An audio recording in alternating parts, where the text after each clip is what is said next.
Hey everybody, so I wanted to make a video today for you about homeschooling while you're living on a homestead.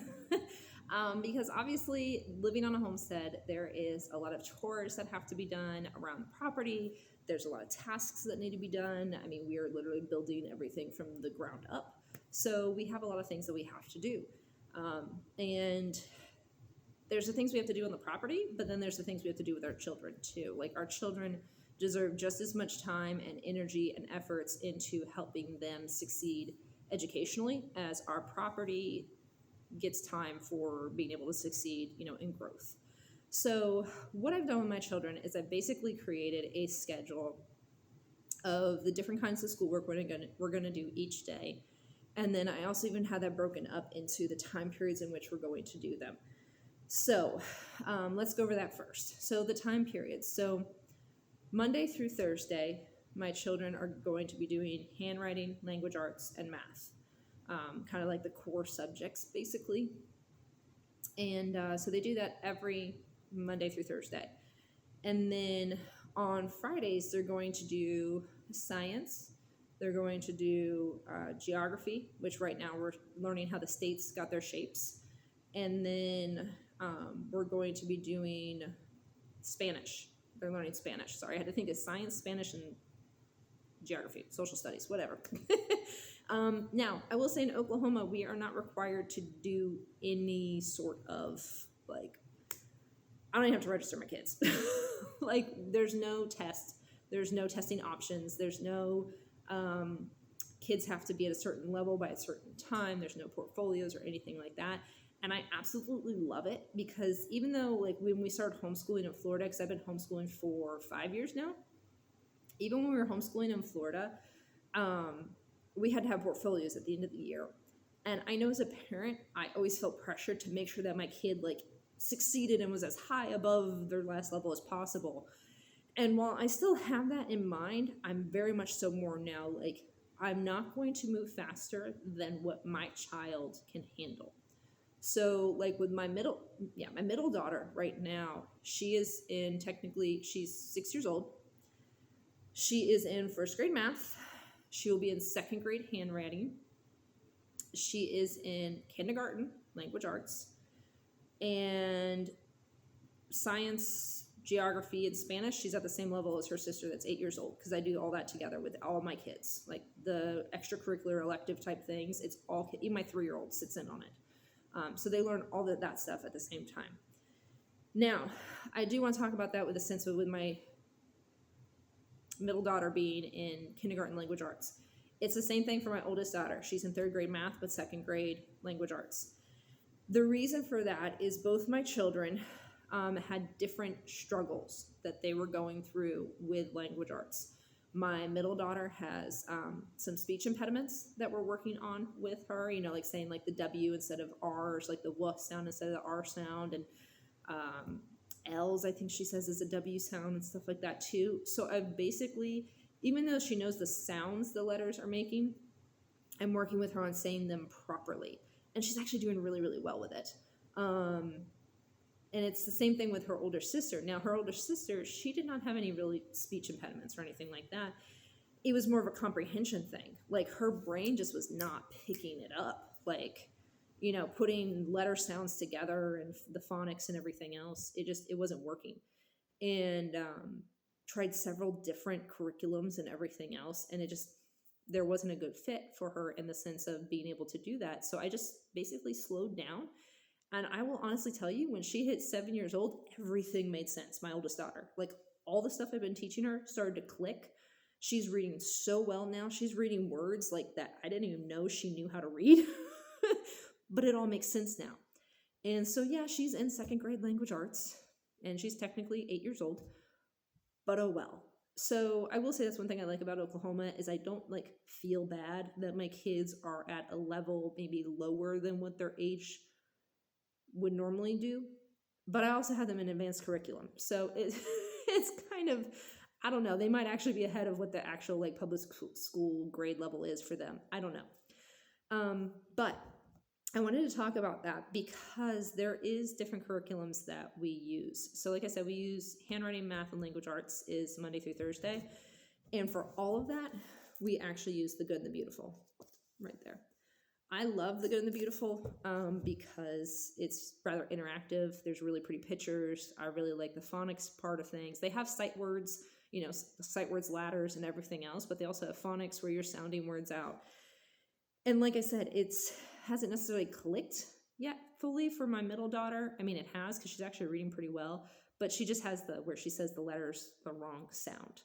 And so I'm really working with her on saying them properly. So I'm actually like making sure she fully understands like a story she's reading and saying it all properly before I move her on to the next story. And so I really like The Good and the Beautiful. Like, I think it's really pretty. Like, you can see here's lesson 36. Like, there's some good stuff in here. There's plenty of tracing and everything else. But I actually really like in my oldest daughter's language arts, there's like geography lessons and stuff too. It's really cool. Like, they really work really well on incorporating other things into the other curriculums. Like handwriting will have something like where they have to trace a sentence and it says, a noun is a person, place, or thing. Well, it's in their handwriting that they're learning this, but it also incorporates what they're learning in these books. So I really like that. Now, Spanish, geography, and science. Science, I also use The Good and the Beautiful. I'm still kind of up in the air on it. I'm not really thrilled with it for younger kids. My two oldest seem to like that we're doing geology, study of rocks. They seem to like it so far. We'll see. I'm not super, I wish it was a little more interactive, I guess. But they seem to be enjoying it, so I'm still doing it. How the states got their shapes.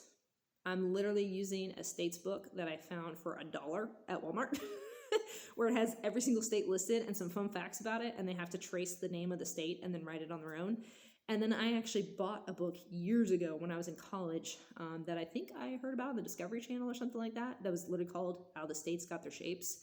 And so what I'll do is we just did, I think the last one we just did is Kansas, because my husband was in Kansas a few weeks ago. So we did Kansas. And so we learned the fun facts about Kansas, and then I read to them the section of the book, How the States Got Their Shapes, about Kansas. And, it's literally north, south, east, west border. Like, it tells you everything you need to know when it was incorporated as a state. Probably a little bit above their level, but I'm not even joking. They sit and listen to everything. So it works. So Walmart and Amazon for that, for geography. And then Spanish, one of my friends, the house we're actually in right now, one of my friends got my kids. She's Puerto Rican. And so I asked her, like, hey, what would be a good Spanish that I could do with actually all three of my girls? And so she found some books. I don't know where she got them, maybe Target or something. But just real thin, like, books, and you're learning their colors and letters and numbers and shapes and stuff like that, all in Spanish. And right now we're focusing on colors. And so, even my 3-year-old is, telling me colors in both in English and Spanish, which is so cool. So the kids love that. And again, it's one of the cheapo books you can get at like Target or Walmart or something, pretty cheap. Just because you're using homeschool curriculum doesn't mean it has to be like super crazy fancy. Find what works for your family. So we do that. And then Saturdays is Torah portions from Torah Clubhouse. And, we are a Torah observant family, whole Bible believing, from Genesis to Revelations. And so we follow Torah. Our Sabbath is Saturday. And so we do that with the kids. It's basically Bible study for kids. And my kids love it. They absolutely love that. So if you are whole Bible believing, studying Torah, or even if you just want to teach your kids Torah, you want to learn more about it yourself, this is actually really good. It's like $60 and you get a pamphlet for like every single week. So there's literally 52 lessons for $60, and they're awesome. So that's what we do on Saturday, and then we just enjoy time with family, get in the Word, hang out with friends, relax and everything else, because it's Shabbat. On Sunday, I usually try to do some sort of art with the kids. My kids are pretty artsy craftsy anyway, so they're literally doing art every single day of the week, basically. But I am trying to get more to where I'm teaching them like primary and secondary colors and like different art types and forms and everything else. I also really like art. So I'm looking for a book. I might get I think Master Books has an art lesson thing that I really like that I'm probably going to get for them. But that's kind of what we're looking at. The weekends are very easy, light. Even Friday, it's maybe an hour total that I'm doing schoolwork with them. And even throughout the week on Monday through Thursday, it's like a few hours total. My middle daughter, she will like devour schoolwork. Like, I'm not even joking. Like, she will do 10 math lessons at one time and then move on to language arts and want to do like 5 of them. She loves doing schoolwork. My oldest daughter doing schoolwork is like pulling teeth. Like, she is a one lesson of each thing and that's it kind of girl. I don't care. I don't push it. I'm just happy she does one lesson each day of math and, language arts and whatnot. Now science, history, geography, anything like that, my oldest daughter, those are definitely like her things. She loves those. Core subjects, she could quite frankly care less. I do also have a reading chart for my daughters. I don't have it on me, but it's literally like off Amazon, like this little square blank chart basically that you can do every day of the week. And my daughters both kind of pushed back a lot on reading with me. They didn't really enjoy it. And so I made a chart and I told them, you read 20 days out of the month, and appropriate for their level, but you read a book or story or whatever, 20 days out of the month, you'll get a small prize, like literally $3 worth of prize. You read every day of the month, you'll get a big prize, like $6. And so we actually just went to Walmart tonight and my middle daughter got 3, they're called fat quarters of fabric. They're basically kind of like for quilting because she wants to learn how to sew. I used to own a sewing business, so my middle daughter, who was still too young at that time to sew when I owned the business, wants to learn how to sew because my oldest daughter knows how to sew. And so I bought her 3 fat quarters for $6. And then my oldest daughter wants to start a baking business. And so I spent, because they both read every single day of the week, or every single day last month. And my oldest daughter, I got her because she wants to open a baking business. I bought her like these molds that you can melt chocolate and put them in the mold and then have like decorations for cupcakes or whatever.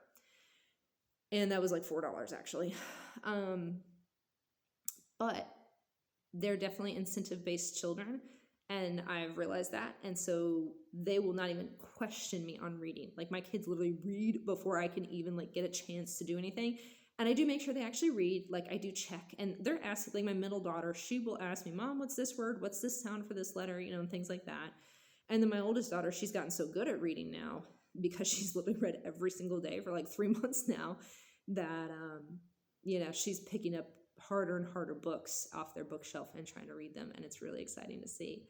But also when it comes to managing the homesteading side to the homeschooling side, literally the kids have complete and total freedom playtime from the time they wake up to about 2:00 in the afternoon.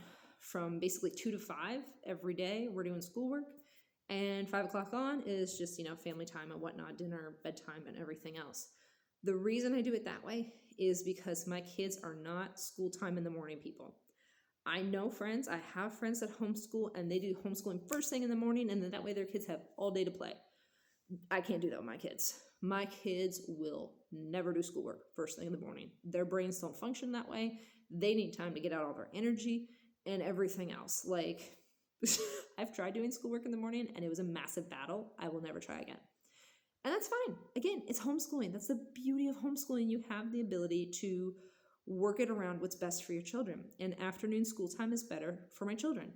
And so I switch off between who I start with, so it's fair.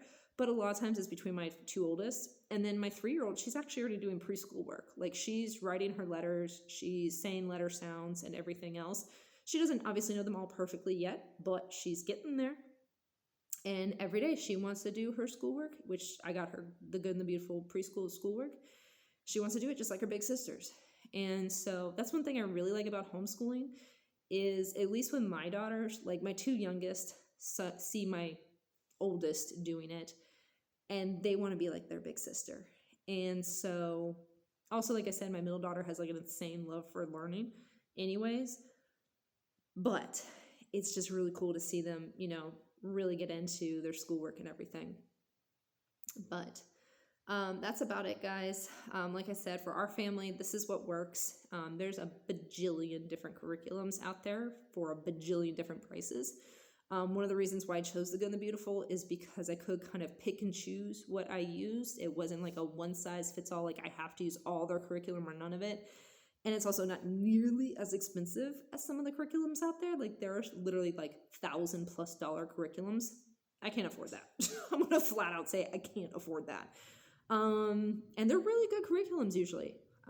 So I'm not downplaying the fact that they're good curriculum. I don't have that kind of budget. But the Good and the Beautiful has a very good price point, and it's a very good curriculum. Like I said, there's certain ones like the science that I still, even though it says K through 8, I still feel like it's probably like older kid level, but my kids still seem to be enjoying it. So like I said, jury's out on that one. And then their history lessons, I actually did not like at all. I didn't like their history at all. So that's why I switched to the dollar geography Walmart stuff, because actually that worked a lot better for my kids.